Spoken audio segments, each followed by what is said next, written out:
Case வீடியோக்குள்ள போகிறதுக்கு முன்னாடி வீடியோ லைக் பண்ணிட்டு பாருங்கள், சப்ஸ்கிரைப் பண்ணிட்டு பாருங்கள். இந்த எபிசோட் ஸ்டார்டிங்கில் பார்த்தீங்கன்னா ஹீரோட ஃபேமிலி எல்லாருமே உட்காந்து பேசிகிட்டு இருந்திருப்பாங்க.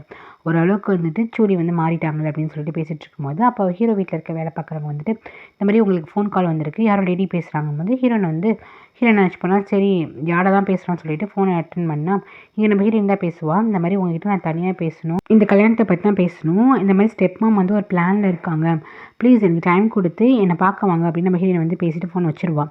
நெக்ஸ்ட் ஹீரோ என்ன பண்ணுவான்னா, சரி ஏதோ பேசணுங்கிற ஆளேன்னு சொல்லிட்டு ஹீரோ என்ன பண்ணுவான்னா கிளம்பி வந்துட்டு போவான். போகிறப்ப பார்த்தீங்கன்னா ஒரு செடியில் வந்துட்டு இவன் கொடுத்தான சில்வர் செயின் அது வந்துட்டு கிடக்கும்.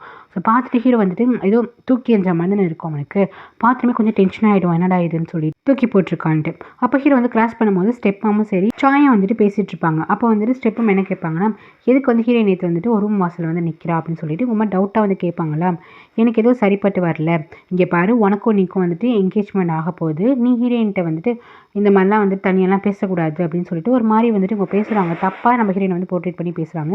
அதுக்கு சாய்ஸ் சொல்லலாம், சேச்சா அப்பெல்லாம் ஒன்றும் கிடையாதுமா, அவள் வந்துட்டு ஏதோ என்கிட்ட பேச வந்தா போல், என்னன்னு தெரியல அவளுக்கு இந்த கல்யாணத்தில் விருப்பம் இல்லை போல் அப்படின்ட்டு இவன் வந்து சொல்ல வருவானா. இங்கே பாரு அவள் ஏன் விருப்பம் இல்லைங்கிற, அவளுக்கு வந்து உண்மையில ஏதோ க்ரஷ் இருக்க போலன்னு சொல்லிட்டு இவங்க பேசிகிட்டு இருக்கிறது எல்லாமே ஹீரோ கேட்டுட்டு இருப்பான்.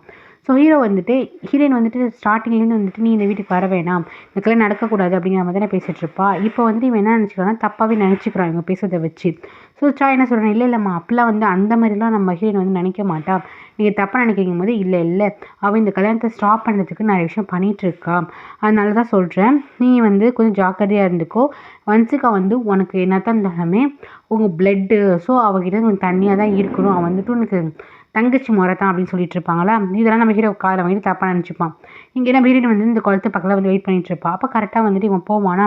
அப்போ வந்துட்டு உங்கள்கிட்ட பேசுறதுக்கு எனக்கு வந்து டைமே கிடைக்க மாட்டேது, அதுக்காக தான் ஃபோன் அடிச்சு வர சொன்னேன், என்ன அப்படின்னு சொல்லிட்டு ஹீரோ வந்து கேட்பான். ஆல்ரெடி கோவத்தில் இருப்பான், அந்த செயின் தூக்கி போட்ட கோவம். இப்போ கிராஸ் பண்ணும்போது ஸ்டெப்மா பேசுனதை கேட்டிருப்பானே. ஸோ கோவமாக இருக்கும்போது இவன் என்ன சொல்லுவானா, நீயை பற்றி தான் பேசணும், இந்த மாதிரி கல்யாணம் பண்ணி கொடுக்காதீங்க, ஸ்டெப்மா வந்து ரிவெஞ்ச் எடுக்கிறதுக்காக தான் நீ இந்த வீட்டுக்கு கழிச்சிட்டு வரணும்னு நினைக்கிறாங்கன்னு சொல்லிட்டு இவன் வந்து சொல்வாளா. டக்குன்னு இவன் என்ன பண்ணிப்பானா, ஓ அப்படியா உனக்கு என்ன இவ்வளோ கன்சர்ன் என்னோட தங்கச்சி மேலே அப்படின்னு சொல்லிட்டு ஹீரோ வந்து கேட்பான். இல்லை அவங்க வந்துட்டு ரிவெஞ்சுக்காக தான் வந்து கல்யாணம் பண்ணணும்னு நினைக்கிறாங்க, அவள் வந்தால் அவள் கஷ்டப்படுவா அப்படின்னு நான் சொல்லும் போது, சும்மா போய் சொல்லாத உண்மையை சொல்லு, உனக்கு வந்துட்டு சாயை கல்யாணம் பண்ணணும் ஆசை அதானே அப்படின்னு சொல்லிட்டு இவன் அந்த ஸ்டெப்மா பேசுறதை வந்து தான் கேட்பானா. உடனே வந்துட்டு அப்பெல்லாம் உனக்கு கிடையாது அப்படின்னு ஹீரோயின் வந்து சொல்வாளா. இல்லை அப்போ எதுக்கு வந்துட்டு அவன் ரூமில் போய் நின்றுருக்கு நேற்று பேசுகிறதுக்கு, உனக்கு வந்துட்டு ஒரு மாதிரி சாயை கல்யாணம் பண்ணிக்கணும் ஆசை தானே சொல்லிட்டு ஹீரோ வந்து செம்ம டென்ஷன் ஆகிட்டு பேசுவான்.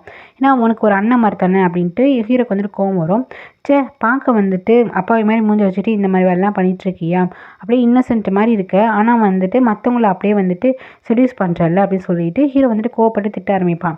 அது இல்லாமல் அந்த செயினை வேறு தூக்கி போட்டிருப்பாள்ல, உனக்கு அவ்வளோ திமிரல அப்படின்னு சொல்லிட்டு வந்துட்டு இது சொல்லு, இதுக்காக தான் வந்துட்டு என் தங்கச்சி லைஃப் வந்து ஸ்பாயில் பண்ண பார்க்குறியா, நீ வந்து சாய் கூட வாழ்கிறதுக்குன்னு சொல்லிட்டு ரொம்ப ஹீரோ வந்து அக்ரெசிவாக நம்ம ஹீரோனை வந்து தள்ளி விடுறதுக்காக வருவானா.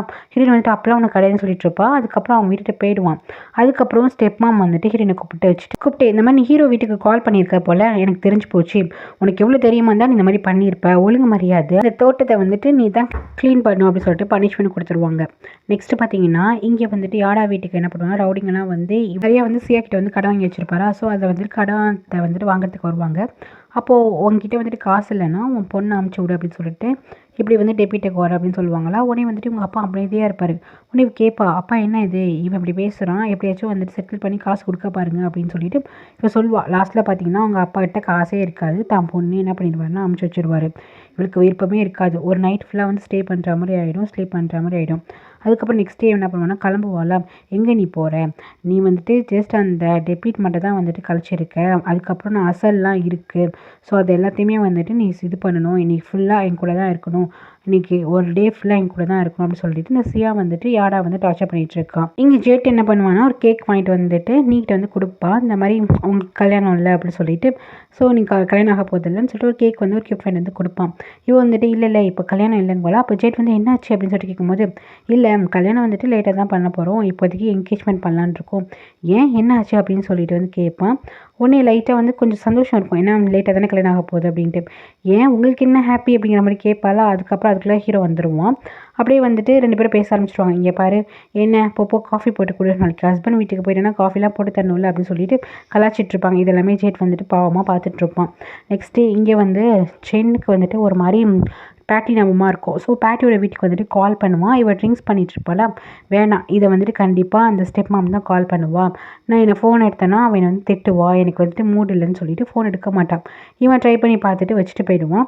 இங்கே நம்ம ஹீரோயின் வந்துட்டு ஃபுல்லாக அந்த தோட்டத்தை க்ளீன் பண்ண சொல்லியிருப்பாங்களே, அது பார்த்திங்கன்னா பெரிய இடமா இருக்கும். ஸோ வந்து அவளுக்கு வந்து அப்படியே டயர்டாக இருக்குது. சரி ஹெல்ப் பண்ணலான்னு மேடு போனால் அதில் ஒரு மேட் சொல்கிறாங்க, நீ போய் ஹெல்ப் பண்ணி நம்மளோட வேலை போயிட போகுது, எனக்கே கஷ்டமாக தான் இருக்குன்னு சொல்லிட்டு இருக்கும்போது நம்ம ஹீரோயின் வந்து மயக்கம் போட்டு விழுந்துடுறா. அதுக்கப்புறம் அவளை எப்படி அங்கே வச்சிருக்க முடியும்? ஸோ ரூமுக்கு வந்து அழைச்சிட்டு போகிறாங்க. இது எல்லாத்தையும் வந்துட்டு ஸ்டெப்மா மேலேருந்து பார்த்துட்டு சந்தோஷப்பட்டுட்டு போகிறாங்க. நெக்ஸ்ட் ஹீரோ வந்துட்டு ரொம்ப டல்லாகவே இருப்பான். அந்த செயின் அவள் கழட்டி இது பண்ணியிருப்பாள், தூக்கி போட்டிருப்பா நினச்சிட்டு தப்பாக நினச்சிருக்காங்க. ரொம்ப டல்லாகவே இருப்பான். ஃப்ரெண்ட் வந்து கேட்பான், என்னடா மச்சா ஆச்சுன்ட்டு. அவனுக்கு ஒரு விஷயம் தெரியுமா, நான் ரொம்ப வந்துட்டு ஹார்ட் ப்ரோக்கனில் இருக்கான்டா. எங்கள் வீட்டில் வேற நீ கல்யாணம் பண்ணதுக்கப்புறம் வந்துட்டு என்னை கல்யாணம் பண்ண சொல்கிறாங்கும் போது இது வழக்கம் தானே, அண்ணனுக்கு கல்யாணம் ஆகணும்னு ஆசைப்படுவாங்கல்ல, சரி இதில் என்ன இருக்குங்கும்போது நான் கல்யாணம் பண்ணலான்னு முடிவு பண்ணிட்டேன். உண்மையிலேயே சீரியஸாவா யார் அப்படின்னு கேட்கும்போது ஹீரோ என்ன சொல்கிறேன்னா யாராவதாங்கும்போது இவன் சொல்கிறான், என்னடா 2 பேரும் வந்துட்டு ஏதோ ஒரு டேட்டிங் மாதிரி பண்ணிட்டு இருந்தீங்க, கன்ஃபார்மாக வந்துட்டு கல்யாணம்னா ஓகேவா, உனக்கு யாரா ஓகேவா அப்படின்னு சொல்லிட்டு வந்துட்டு ஜெட் கேட்குறான். இல்லை அவன் மட்டும் தான் வந்துட்டு என்னை புரிஞ்சிருக்கா அப்படின்னு ஹீரோ வந்து சொல்லிட்டு இருக்கான். இங்கே பார்த்தீங்கன்னா இவள் ட்ரிங்க்ஸ்லாம் பண்ணிட்டு பேட்ரி, நீ உன்னால தாண்டி என் வாழ்க்கை ஸ்பாயில் ஆச்சு, ஒழுங்கு மாதிரி வெளியே வாடி வாடின்னு சொல்லிட்டு பீச் பக்கம் போகிறா. இங்கே பார்த்தீங்கன்னா சாய்க்கு வந்துட்டு நீக்கு ஏதோ ஒரு ஆபத்துங்கிற மாதிரி டக்குன்னு வந்து முழிச்சு பார்க்குறான். அவனுக்கு தூக்கமே வரல. ஸோ நெக்ஸ்ட் என்ன பண்ணனா, பேட்டி இருக்க வீட்டுக்கு திருப்பி என்ன பண்ணுறான்னா கால் பண்ணிகிட்டே இருக்கிறான். அவள் வந்துட்டு எடுக்கவே இல்லை. இவன் வந்துட்டு என்ன ஆச்சுன்னு தெரியல, எடுக்க மாட்டான்னு யோசிச்சுட்டு இருக்கும்போது கரெக்டாக அவங்க அம்மா வந்துடுறாங்க. என்ன பண்ணுற, யாருக்கு கால் பண்ணுற அப்படின்னு சொல்லிட்டு கேட்குறாங்களா. அவன் அமைதியாக நிற்கிறான், ஆன்சர் பண்ண அப்படின்னு சொல்லும்போது பேட்டிக்கு தான் கால் பண்ணுற அப்படின்னு வந்து சொல்லிடுவானா. எதுக்கு, நான் என்ன சொன்னேன், உனக்கு கல்யாணம் ஆகிற வரைக்கும் அவன் அங்கேயே இருக்கட்டும் அதுதான் சொன்னேன். இல்லைம்மா ஒரு கெட்ட கனவு கண்ட அதனால தான். இங்கே பாரு, உன் கல்யாணம் ஆகிற வரைக்கும் நான் அவளை அங்கே அனுப்பிச்சிருக்கேன், அதுக்கப்புறம் அவளை இங்கே அழைச்சிட்டு வந்துடலாம், நீ கொஞ்சம் அமைதியாக இரு அப்படின்னு சொல்லுவாங்க. நெக்ஸ்ட்டு இவள் பார்த்தீங்கன்னா இவ வந்துட்டு உண்மையிலேயே வந்துட்டு கடல்கிட்ட பேர்ப்பா போல. அப்போ வந்து ஒருத்தர் வந்து காப்பாற்றி அழைச்சிட்டு வந்திருப்பாரு. அவர் வந்துட்டு ஒரு பக்கத்து வீட்டுக்காரராக இருப்பார். என்னாச்சு, நீங்கள் இந்த மாதிரி சூசைட் பண்ண ட்ரை பண்ணுறீங்களே, என்னாச்சு, நான் தான் உங்களை காப்பாற்றி அழைச்சிட்டு வந்தேன் அப்படின்னு சொல்லிட்டு அவர் வந்துட்டு காஃபிலாம் கொடுப்பாரு. இவன் வந்துட்டு நீ யார் என்னை காப்பாற்ற அப்படின்னு சொல்லிட்டு இவன் அந்த இடத்த விட்டு கிளம்பி போவாள். இதை பாருங்கள், 1000 பிரச்சனை இருக்கலாம், அதுக்காக நீங்கள் சாகணும்னு அவசியம் கிடையாது, நீங்கள் வாழ்ந்து காட்டுங்க அப்படின்னு வந்துட்டு இவன் அட்வைஸ் பண்ணுவானா. இவ தான் திமிரு பிடிச்சவளாச்சே. ஸோ பார்த்து அப்படியே அந்த ஆளை பார்த்து அப்படியே மறைச்சிட்டே போவா. நீ ஜாய் வேலைக்கு போகிறப்ப அங்கேருந்து வந்துட்டு வேலைக்காரங்க வந்துட்டு மேடம் வந்து மயக்கம் போட்டு வந்துட்டாங்க, வாங்க வாங்கன்னு சொல்லுமே சாய்க்கு ஒன்றுமே புரியாது. அம்மாக்கு என்னாச்சு அப்படின்னு சொல்லிட்டு போய் பார்த்தா அவங்க வந்து கீழே விழுந்து கிடப்பாங்க, அப்படி மயக்கம் போட்டிருப்பாங்க. சரி போயிட்டு ஹாஸ்பிட்டலுக்கு கால் பண்ணல. ஸோ டாக்டரை வீட்டுக்கு வர வைக்கலான்னு சொல்லிட்டு ஹீரோ என்ன பண்ணுவானா, ஃபஸ்ட்டு அவங்களுக்கு பெட்டில் படுக்க வச்சுட்டு என்ன பண்ணுவானா கால் பண்ணுவான். கரெக்டாக அந்த நேரம் பார்த்துட்டு இவ கால் பண்ணுறா, பேட்டி வந்துட்டு இந்த வீட்டுக்கு கால் பண்ணுவான். அப்போ லைன் வந்துட்டு ரொம்ப என்கேஜாக இருக்கும். அப்புறம் வந்து டாக்டர் வந்து செக் பண்ணி பார்த்துட்டு உங்கள் அம்மாக்கு இந்த விஷயம் நம்ம ஹீரோனுக்கோ தெரியும். நெக்ஸ்ட்டு டாக்டர் என்ன சொல்கிறான்னா, இந்த மாதிரி மேடமுக்கு வந்துட்டு ஹார்ட் டிசீஸ் வந்துருச்சு அப்படின்னு சொல்லுவாங்க. சாய்க்கு வந்துட்டு என்னது, எங்கள் அம்மாவுக்கு ஹார்ட் டிசீஸா, ஒன்று ஹார்ட் அட்டாக் மாதிரி அப்படின்னு சொல்லிட்டு ஃபஸ்ட் அட்டாக் அப்படிங்கிற மாதிரி சொல்கிறாங்க போல். உடனே வந்துட்டு சாய்க்கு ரொம்ப கஷ்டமாக இருக்குது. அவங்க அம்மா வந்துட்டு ஏன்ப்பா என்னாச்சு எனக்கு அப்படின்னு சொல்லிட்டு வந்துட்டு நான் வந்துட்டு ஒன்று கல்யாணம் பண்ணி கொடுத்தா போதும்ப்பா, எனக்கு அதான் என்னோட ஆசை அப்படின்னு சொல்லிட்டு சென்டிமெண்ட்டாக பேச ஆரம்பிப்பாங்க. நெக்ஸ்ட் டாக்டர் வெளியே வந்து ஒரு விஷயத்தை யோசிச்சு பார்ப்பாரு. ஆக்சுவலி பார்த்திங்கன்னா அவங்களுக்கு ஹார்ட் அட்டாக்லாம் ஒன்று வந்திருக்காது. இவங்களே என்ன பண்ணால் பிளான் பண்ணி அந்த டாக்டரை வந்துட்டு சொல்லுவாங்க, இந்த மாதிரி நீங்கள் வந்து ஹையர் ஸ்டடி பண்ணுறதுக்கு அப்ராட் போனால் நான் ஸ்பான்சர் பண்ணுறேன், ஸோ எனக்கு இந்த மாதிரி பண்ணி கொடுங்க, இந்த மாதிரி ஒரு கேமுக்கு ஃபேக்கான கேமுக்கு வந்துட்டு இது பண்ணுங்கன்னு சொல்லியிருப்பாங்க போல். அதான் டாக்டர் வந்துட்டு ஃபேக்காக பண்ணிகிட்ருக்காரு. நெக்ஸ்ட்டு பார்த்தீங்கன்னா காலேஜில் வந்துட்டு சாய் வந்து ரொம்ப அமைதியாகவே இருப்பான், ரொம்ப அப்செட்டாக இருப்பான், அவங்க அம்மாவுக்கு உடம்பு சரியான்னு சொல்லிட்டு. இதை வந்துட்டு நம்ம நீ வந்து நோட் பண்ணுறான் என்ன ஆச்சுன்னு சொல்லிட்டு. அப்புறம் போய் கேட்குறான், என்னாச்சு ரொம்ப டல்லாகவே இருக்கீங்களே கிளாஸ்லங்கும் போது, அப்போல்லாம் ஒன்றும் கிடையாது ஃபைன் அப்படின்னு சொல்லிடுவான். இருந்தாலும் நீக்கு வந்து மனசு கேட்கும். ஸோ என்ன பண்ணுவானா, அண்ணன் அழைச்சிக்கிட்டு என்ன பண்ணுவானா அந்த வீட்டுக்கு போவா. இன்றைக்கி ஃபுல்லாக வந்துட்டு ஒரு மாதிரி இருந்தாங்கன்னு சொல்லிட்டு வீட்டுக்கு போனமே வந்துட்டு ஃபஸ்ட்டு கார்டேவிட்ட கேட்பாங்க, என்ன ஆச்சு ஆன்ட்டிக்குன்னு சொல்லிட்டு கேட்கும்போது இந்த மாதிரி ஆன்ட்டிக்கு வந்துட்டு ஹார்ட் அட்டாக் வந்துச்சு சொல்லும்போது ஹீரோக்குமே ஷாக்காக இருக்கும், நீக்கும் ஷாக்காக இருக்கும். அதுக்கப்புறம் 2 பேர் போய் பார்ப்பாங்க. அப்படியே வந்து வருத்தப்படாமல் நினச்சிட்டு இருப்பாங்க. ஆன்ட்டி நீங்கள் வந்துட்டு நல்லா சாப்பிடுங்க, உடம்ப பார்த்துக்கோங்க அப்படின்னு சொல்லிட்டு ரொம்ப அக்கறையாக தான் விசாரிப்பாள். 2 பேரும் வந்துட்டு அக்கறையாக பேசுவாங்களா, இவங்க வந்துட்டு அப்படியே ஆக்டிங் கொடுக்க ஆரம்பிச்சிருவாங்க. அதுக்கப்புறம் வந்துட்டு ஹீரோ வந்து வெளியே சோஃபாவில் வெயிட் பண்ணிட்டு இருப்பான். அப்போ வந்துட்டு காஃபி குடிச்சு கொடுப்பாங்களா, அப்போ வந்துட்டு கேட்பான் எங்கள் ஹீரோயின் எங்கே அப்படின்னு சொல்லிட்டு கேட்கும்போது இந்த மாதிரி ஹீரோயினுக்கு வந்துட்டு உடம்பு சரியில்லை, அவள் தான் வந்துட்டு புல்லெல்லாம் வந்து இப்போ இது பண்ணுறேன்னு சொல்லிட்டு மயக்கப்பட்டு வந்துருப்பாள், அவளுக்கு உடம்பு சரியில்லைங்கும் போது என்ன ஆச்சு அப்படின்ட்டு கேட்பாங்க. அதான் பனிஷ்மெண்ட் கொடுத்தாங்க, அதனால் க்ளீன் பண்ண சொல்லியிருக்காங்க என்டையர் பேக் ஆடியும். அப்போ வந்து ஹீரோயின் மயக்க போட்டு வந்துட்டாங்கன்னு சொன்னதுக்கப்புறம் ஹீரோ போயிட்டு பார்க்க போவான். அப்போ நம்ம ஹீரோயின் வந்துட்டு முழிச்சிட்டு இருப்பாள். அவள் ஏஞ்சி என்ன பண்ணுவானா, ஒரு செயின் இருக்கும், அந்த செயினை வந்து பார்ப்பா, அது வந்து கோல்டன் செயின் மாதிரி இருக்கும். அவள் சின்ன வயசாக இருக்கும்போது அவங்க அம்மா அந்த கழுத்தில் போட்டிருப்பாங்க.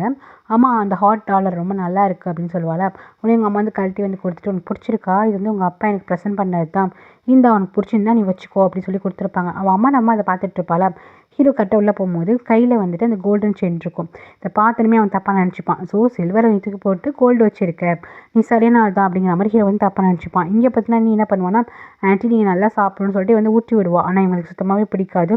எனக்கு உங்கள் கல்யாணம் நினச்சமா வருத்தமாக இருக்குது அப்படின்னு சொல்லிட்டு இந்த கல்யாணத்தை எவ்வளோ சீக்கிரம் பண்ணணுமோ அதுக்காக வந்து ட்ரை பண்ணிட்டுருக்காங்க, இந்த ஆக்டிங் கூடட்டு இருக்காங்க. ஹீரோ என்ன பண்ணுவானா, அப்போ டக்குன்னு போய் கேட்டுருவோம், உனக்கு உடம்பு சரியில்லைன்னு சொன்னாங்க, ஆனால் நீ இங்கே நல்லா தானே உட்காந்துருக்க அப்படின்னு சொல்லிட்டு டக்குன்னு வந்து கேட்டுருவான். ஸோ வந்து நீ ஆக்டிங் பண்ணுறியா, எல்லாருக்கு முன்னாடி வந்து நீ நடிக்கிறியா அப்படின்னு சொல்லிட்டு ஹீரோ வந்து கேட்பானா. ஹீரோ வந்துட்டு அப்பெல்லாம் உனக்கு கிடையாது அப்படின்னு சொல்லுவாள். நான் உன்னை பார்க்க தான் வந்தேன், இந்த உடம்பு சரியில்லைன்னு கேள்விப்பட்டனால, ஆனால் நீ உனக்கு பார்த்தா அப்படி ஒன்றும் தெரியல, நீ வந்து நல்லா தான் இருக்க அப்படின்ட்டு ஹீரோ வந்துட்டு ஒரு மாதிரி ஹீரோனை வந்துட்டு கஷ்டப்படுத்துகிற மாதிரி பேசுவானா.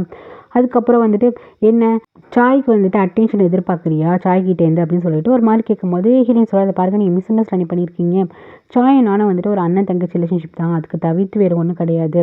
இந்த மாதிரி ஸ்டெப் மாம் சொல்கிறதுலாம் நம்பாதீங்கும் போது யார், நான் ஃபஸ்ட்டு ஒன்றை தான் நம்பக்கூடாது, நீ தான் என்கிட்ட நிறைய போய் சொல்லிகிட்ருக்க. சரி நான் உனக்கு வந்து ஒரு செயின் கொடுத்தனே அது எங்கே அப்படின்னு சொல்லிட்டு வந்து ஹீரோ வந்து கேட்பான். இவருக்கு தான் தெரியும்ல அந்த செயின் வந்து ஸ்டெப் மாம் வந்து தூக்கி போட்டாங்கல்ல. உடனே வந்துட்டு அது இருக்குது அப்படிங்கிற மாதிரி சமாளிப்பாளா. எங்கே இருக்குது அப்படின்னு சொல்லிட்டு வந்து ஹீரோ கேட்பான். உடனே வந்து அமைதியாக இருப்பாள். எனக்கு தெரியும் அது உன்கிட்ட இல்லைண்டு, அதை நீ தூக்கி வீசிட்டேன்னு தெரியும். ஓ நீ வந்துட்டு காசுக்காக தானே இது பண்ணுற, உனக்கு வந்துட்டு அந்த வேல்யூ தெரியல, அந்த நெக்லஸோட வேல்யூ நான் எவ்வளோ ஆசையாக வாங்கிட்டு வந்து கொடுத்தேன்னு தெரியுமா, அது இப்போ எங்கே அப்படின்னு சொல்லிட்டு கேட்கும்போது ஹீரோனால எதுவும் சொல்ல முடியல. இப்போ வேறு கோல்டு விட கையில் வச்சுருப்பாள். ஸோ உனக்கு அது சீப்பாக இருக்க போய் தானே தூக்கி போட்டுட்டேன், உனக்கு வந்துட்டு இந்த மாதிரி கோல்டு டைமண்ட் இந்த மாதிரிலாம் இருந்தால் நீ அப்படியே வச்சுருந்துருப்ப, ஸோ மணிக்காக தான் எல்லாமே பண்ணுறல்லன்னு சொல்லிட்டு ஒரு மாதிரி சீப்பாக ஹீரோயினை பார்த்துட்டு போவான். ஹீரோயினுக்கு ரொம்ப கஷ்டமாக இருக்கும், என்னடா இவர் புரிஞ்சுக்காமல் பேசுகிறாருன்னு சொல்லிட்டு. நெக்ஸ்ட்டு இவங்க வந்துட்டு எப்படி இருந்தாலும் நம்ம பிளான் வந்து ஒர்க் அவுட் ஆகும் அப்படின்னு ஒரு பிளானில் இதில் முடிவில் இருக்காங்க. அதே மாதிரி என்ன பண்ணுறான்னா, இப்போ போய் சொல்கிற அந்த மாதிரி ஆன்ட்டிக்கு வந்துட்டு ஹார்ட் அட்டாக் வந்துச்சுன்னு சொல்லிட்டு வீட்டில் போய் சொல்கிறா. அவங்கள வந்துட்டு டிஸ்கஸ் பண்ணுறாங்க இதை பற்றி. இங்கே பார்த்தீங்கன்னா இவ வந்துட்டு அந்த சியா கூட வந்து ஒன் நைட் ஃபுல்லாக இருந்திருப்பாள், ஒன் டே ஃபுல்லாகவே இருந்திருப்பாள். ஸோ ரொம்ப கஷ்டமாக இதில் வந்து அழுதுட்டுருப்பாளா. அவங்க அப்பா வந்துட்டு சாரிம்மா அப்படின்னு சொல்லிட்டு சாரி கேட்பாரு. நீனா அப்பாவா, ஒரு பேரண்ட் மாதிரி நடந்துக்கிட்டேன், இந்த மாதிரி நீ வச்சு டெப்பிட்டிக்கு வந்துட்டு என்னை போய் அமுச்சிருக்கல அப்படின்னு சொல்லிட்டு கத்திட்டுருப்பா. அதுக்கப்புறம் ஹீரோ வந்துட்டு யாடா பார்க்கும்போது யாடா வந்து கொஞ்சம் பிஸியாக இருக்காப்பா அப்படின்னு சொல்லிட்டு அவங்க அப்பா அமுச்சு விட்டுருவார். நெக்ஸ்ட்டு பார்த்தீங்கன்னா ஹீரோட ஃபேமிலியில் இருக்கவங்க டிஸ்கஸ் பண்ணுவாங்க, அம்மா அப்பாவும் டிஸ்கஸ் பண்ணுவாங்க. இந்த மாதிரி நாளைக்கு போய் சூலியை போய் பார்க்கலாம், நம்ம முடிஞ்ச அளவுக்கு சீக்கிரமாக வந்துட்டு கல்யாணம் பண்ணி வைக்கலாம் அப்படின்ட்டு. இங்கே நம்ம ஹீரோக்கு ரொம்ப கஷ்டமாக இருக்கும். இந்த மாதிரி ஹீரோயின் வந்துட்டு செயினை தூக்கி போட்டிருப்பாள். ஸோ அது வந்து ரொம்ப கஷ்டமாக இருக்கும். இங்கே பார்த்தீங்கன்னா இந்த ஸ்டெப்மா வந்துட்டு ஆக்டிங் பண்ண ஆரம்பிச்சிடும். போயிட்டு பூஜாரியில் உட்காந்து ஃபீல் பண்ணி கடவுள்கிட்ட கேட்டுட்ருக்கோம், என்னோட உயிர் பிரியத்துக்குள்ளே என் பையன் கல்யாணம் ஆகணும் அப்படின்னு சொல்லிட்டு ரொம்ப சென்டிமெண்ட்டாக பேசிகிட்ருக்கோமா. கரெக்டாக இவன் வந்து பார்ப்பான் அப்படின்னால தான் பண்ணிகிட்ருக்கோம். அதேமாதிரி சாய் வந்துட்டு பார்ப்பான், இவன் ரொம்ப சென்டிமெண்ட்டாக பேசிகிட்ருப்பாங்க. அவனுக்கே ரொம்ப கஷ்டமாயிடும். நெக்ஸ்ட் டே பார்த்தீங்கன்னா ஹீரோ வீட்டிலேருந்து அவங்க அம்மா அப்பா வந்திருப்பாங்க. உடனே சாய் தான் வந்து வெல்கம் பண்ணுவான். இந்த மாதிரி உடனே அவங்க சொல்லுவாங்க குழந்தை பற்றப்பா பேச வந்திருக்கோன்னு சொல்லிட்டு ஃபஸ்ட்டு போயிட்டு அந்த ஸ்டெப்மா போய் பார்ப்பாங்க. ஸ்டெப்மா வந்து ரொம்ப ஹாப்பியாக வந்து வெல்கம் பண்ணுவாங்க. அப்புறம் அவங்க சொல்லுவாங்க, இந்த மாதிரி உங்களுக்கு உடம்பு சரியில்லை, நம்ம சீக்கிரமாக கல்யாணம் வச்சுக்கலாம் அப்படின்னு சொல்லிட்டு இந்த மாதிரி என்கேஜ்மெண்ட்லாம் வேணாம், அதை கேன்சல் பண்ணி நம்ம எவ்வளோ சீக்கிரம் வேணுமோ பண்ணிக்கலாங்கும் போது இவங்களுக்கு ரொம்ப ஹாப்பியாகிடும். அப்படியா நீங்கள் அக்செப்ட் பண்ணிக்கிட்டீங்களா, என் பையன் கல்யாணம் ஆக போகுது அப்படின்ட்டு ரொம்ப சந்தோஷப்படுவாங்களா. இந்த ஆளே லைட்டாக வாங்கிட்டு வர, ஓகே இந்த அம்மா மாறிட்டாங்கட்டு. அப்புறம் வேறு காலங்கள்லாம் வந்து சொல்லிட்டு இருப்பாங்க, இந்த மாதிரி 2 பேருக்கும் வந்துட்டு என்கேஜ்மெண்ட் ஸ்டாப் பண்ணிவிட்டு ஸ்ட்ரைட்டாக கல்யாணம் பண்ண போகிறாங்க அப்படின்ட்டு. நம்ம எனக்கு ரொம்ப கஷ்டமாக இருக்குமா, அட்லீஸ்ட் ஹீரோட அம்மா அப்பாவிட்டே பார்த்து பேசிடலாம் சொல்லிட்டு ஹீரோயின் போவாளா. அவங்க வந்துட்டு என்னம்மா வன்சிக்கா நல்லா இருக்கியா அப்படின்னு சொல்லிட்டு விசாரிப்பாங்க. இந்த மாதிரி என் பொண்ணு இந்த வீட்டுக்கு தான் வரப்போகிறா, ஸோ நீ அவளை வந்து நல்லா பார்த்துக்கோமாங்கும் போது கண்டிப்பாக பார்த்துக்கிறேன் அப்படின்னு பேசிட்டு அங்கிள் ஆண்டி ஏதோ சொல்ல வருவாள். பின்னாடி கரெக்டாக அந்த மூதேவி ஸ்டெப்மா வந்து நிற்குமா. ஸோ என்ன பண்ணுவான்னா, நான் வந்துட்டு ஒரு சிஸ்டராக இருந்து பார்த்துக்கிறேன்னு சொல்லி சமாளிச்சிடுவாள். இவங்களுக்கு வந்துட்டு ஏதோ டவுட் இருக்கும், வன்சிக்கா அப்படின்னு சொல்லிட்டு கூப்பிடுவாங்க. இவ போனால் ரூமில் வந்துட்டு இவளோட அம்மாவோட நினைப்பா ஒரு ஃபோட்டோ தான் இருக்கும். அதை வந்துட்டு எடுத்து வச்சுட்டு இந்த மாதிரி நீ அந்த ஃபேமிலிகிட்ட போய்ட்டு எதாச்சும் பேசினேன், இந்த கல்யாணத்தை வந்து ஸ்டாப் பண்ண நினச்சேன்னா இந்த ஃபோட்டோவை நான் கிழிச்சிடுவேன், இதுக்கப்புறம் உன் அம்மாவோட ஃபேஸ் கூட ஞாபகம் இருக்க அளவுக்கு எதுவுமே இருக்காது பார்த்துக்கோ அப்படின்னு சொல்லிட்டு வந்துட்டு பிளாக்மெயில் பண்ணுவாங்களா. அது வந்துட்டு இல்லை நான் எதுவும் பண்ண மாட்டேன், இதுக்கப்புறம் இந்த விஷயம் நான் தலையிடவே மாட்டேன்னு சொல்லிட்டு ஹீரோயின் வந்துட்டு ப்ளீஸ்மா அதை வந்துட்டு கிழிக்காதீங்க அப்படின்னு சொல்லிட்டு வந்து அழுவாளா. அதுக்கப்புறம் அது லைட்டாக கிழிச்சா மாதிரி வந்துட்டு போட்டு போயிடுவாங்க. அது அப்படியே வந்துட்டு கட்டி பிடிச்சிட்டு வந்துட்டு அழுதுட்டுருப்பாள். நெக்ஸ்ட்டு பார்த்தீங்கன்னா இங்கே போயிட்டு இந்த மாதிரி உனக்கும் சாயரிக்கும் சீக்கிரம் கல்யாணம் நடக்க போகுதுன்னு சொன்னதுமே நீக்கு ரொம்ப ஹாப்பி ஆகிடும். அதுக்கப்புறம் இவங்க என்ன பண்ணுவாங்கன்னா பாட்டி வந்து பார்க்க வருவாங்களா. பாட்டி என்ன சொல்லுவாங்கன்னா, இந்த மாதிரி எனக்கு ஆல்ரெடி உடம்பு சரியில்லை, ஸோ இது கல்யாணம் வந்துட்டு நிறைய பேர்லாம் கூப்பிட்டு பண்ண வேணாம், நம்ம ஃபேமிலிக்குள்ளேயே பண்ணிக்கலாம், கொஞ்சம் பேர் வந்துட்டு க்ளோஸ் சர்க்கிள் மட்டும் பண்ணிக்கலாம் அப்படின்னு சொல்லிட்டு இவங்க சொல்லுவாங்களா, இதை வந்துட்டு அவங்க வீட்டில் கன்வே பண்ணிவிடுங்க பொண்ணு வீட்டில் அப்படின்னு சொல்லுவாங்க. அப்புறம் அதே இடத்துல வந்துட்டு இங்கே சொல்லும் போது ஹீரோ வீட்டிலலாம் என்னது கொஞ்சம் பேர் மட்டும்தானா, அது வந்துட்டு க்ளோஸ் ரிலேட்டிவ் மட்டும்தானா அப்படின்னு சொல்லிட்டு இவங்களுக்காக கொஞ்சம் கஷ்டமாக இருக்கும். ஆமாம் அவளுக்கு வேறு உடம்பு சரியில்லை, ஸோ அதனால தான் அப்படி சொல்கிறா போல் அப்படின்ட்டு இவங்க சொல்லுவாங்க. இவங்க வந்து அதை ஹஸ்பண்ட்டை வேறு சொல்லணுமா, ஸோ யோசிக்கிறாங்க. நெக்ஸ்ட்டு பார்த்தீங்கன்னா இங்கே வந்துட்டு இவளுக்கு காலேஜ் முடிஞ்சிச்சு, எக்ஸாம்லாம் முடிஞ்சிடுச்சு. வெளியே வரும்போது சாய் வந்து கேட்பாரு, உன் ஃப்ரெண்ட்ஸ்ட்டெல்லாம் சொல்லிட்டியா நம்ம 2 பேரும் கல்யாணம் ஆக போகுதுன்ட்டு. உடனே ஃப்ரெண்ட்ஸ்லாம் ஷாக்காக பார்க்குறாங்க. என்னது நீ டீச்சரை வந்து கல்யாணம் பண்ண போறியா அப்படின்னு சொல்லிட்டு கேட்குறாங்க. ஆமாம் எங்களுக்கு வந்துட்டு கல்யாணம் ஆக போகுதுன்னு சொன்னதுக்கப்புறம் உடனே எல்லாரும் ஹாப்பியாகிடுறாங்க. ட்ரீட் கொடுன்னு சொல்லிட்டு ஹாப்பியாகிடுறாங்க. நெக்ஸ்ட்டு பேட்ரியால் இங்கே இருக்க முடியல, என்ன தான் அங்கே நடக்குதுன்னு தெரியல, நம்ம பேலஸ் கிளம்பி போகலாம் அப்படின்னு சொல்லிட்டு பேக் பண்ணிட்டு வந்துட்டு கிளம்பி போயிட்டுருக்காளா. அப்போ திருக்குன்னு அவளுக்கு வந்துட்டு வயிறுலாம் வலிக்க ஆரம்பிக்குது. அந்த இடத்துலேயே வந்து லைட்டாக துடிக்க ஆரம்பிக்கிறா. அந்த பக்கத்து வீட்டில் ஒருத்தர் இருக்கார்ல, அவர் என்ன பண்ணுறாருன்னா இந்த பொண்ணை வந்துட்டு காப்பாற்றி அழைச்சிட்டு போயிட்டு இருக்காரு. ஸோ இதோட இந்த எபிசோட் முடியுது கைஸ். தேங்க்யூ ஃபார் வாட்சிங். லைக் பண்ணிட்டு பாருங்கள், சப்ஸ்கிரைப் பண்ணிட்டு பாருங்கள். Take care.